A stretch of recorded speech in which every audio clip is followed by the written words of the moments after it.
morning, good morning. I am so excited. It is time for another pretty good coffee, and I have some pretty good coffee. And it's actually one I have not had before, and I just took a little sip right before I pressed record. And it's really good. I don't know if you guys remember Scooters. I used to go there all the time. I had a chance to go today, and they have a pot of gold latte, and it has like a caramel and butterscotch undertone. It is really, really good. So if you are ready for some pretty good coffee and of course some pretty good word, go ahead, get your coffee or your tea or whatever caffeine you got and your word, and let's go.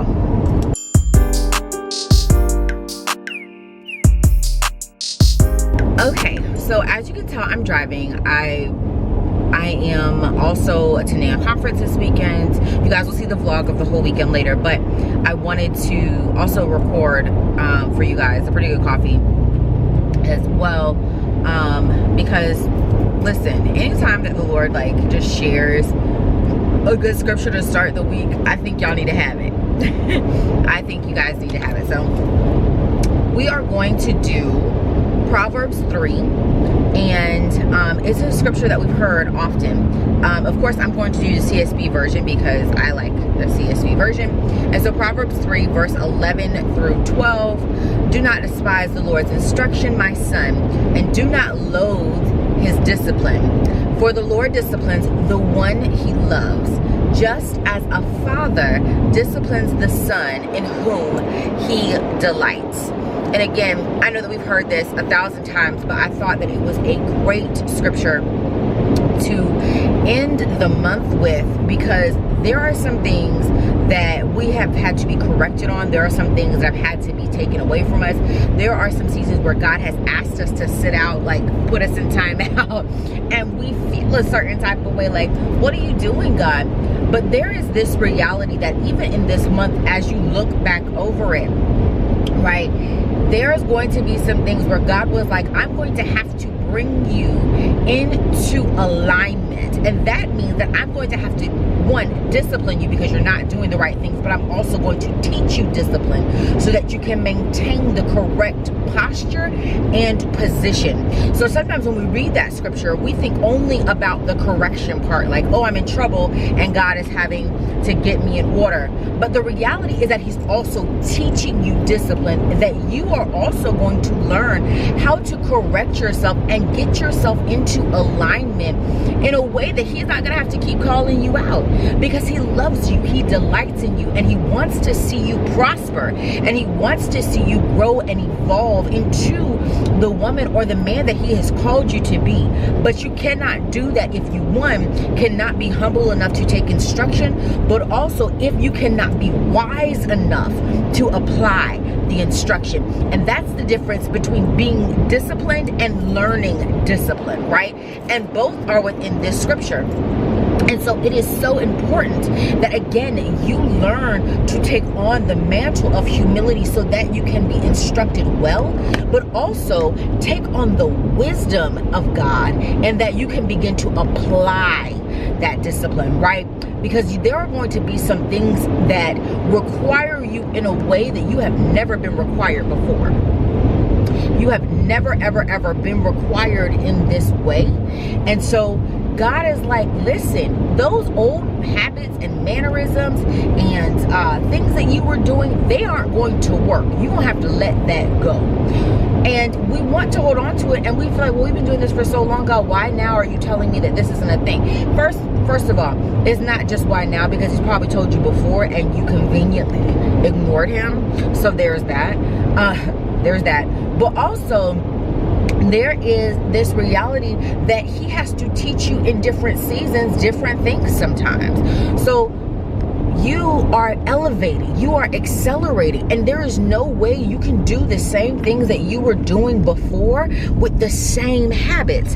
You won't be able to maintain the elevation. Here, think about it like this.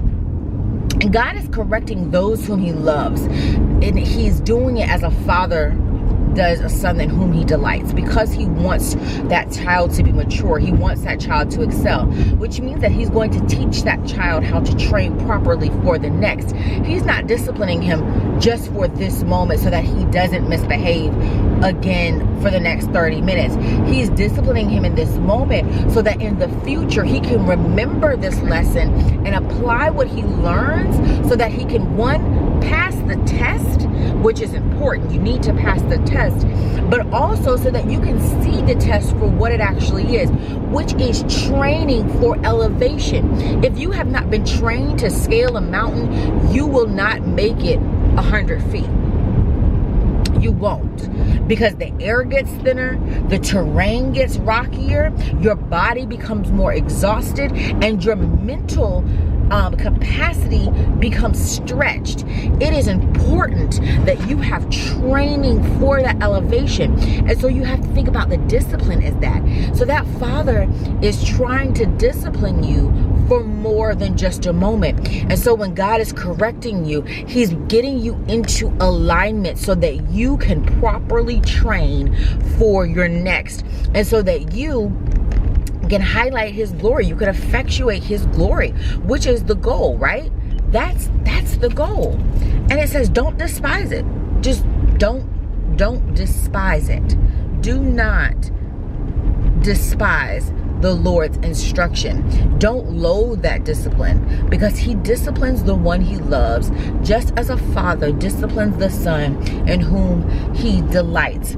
Think about it like this. If God sees you going into a situation where you can be hurt, you could die, you could lose things, and he just lets you walk into that because he knows that you don't like to be corrected. He knows that you don't like to be disciplined. He knows that you don't like to be disciplined or to be disciplined, right?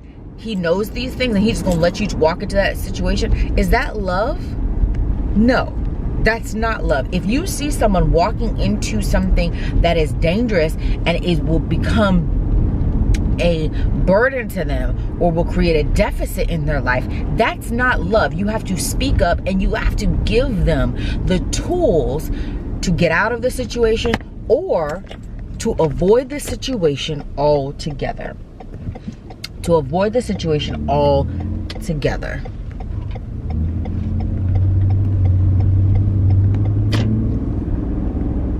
And that's the part. That's the part that people have to pick up on. That's the part.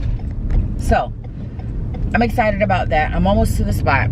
Like I told y'all, it's not far at all, which is wonderful. It's part of why I love living here.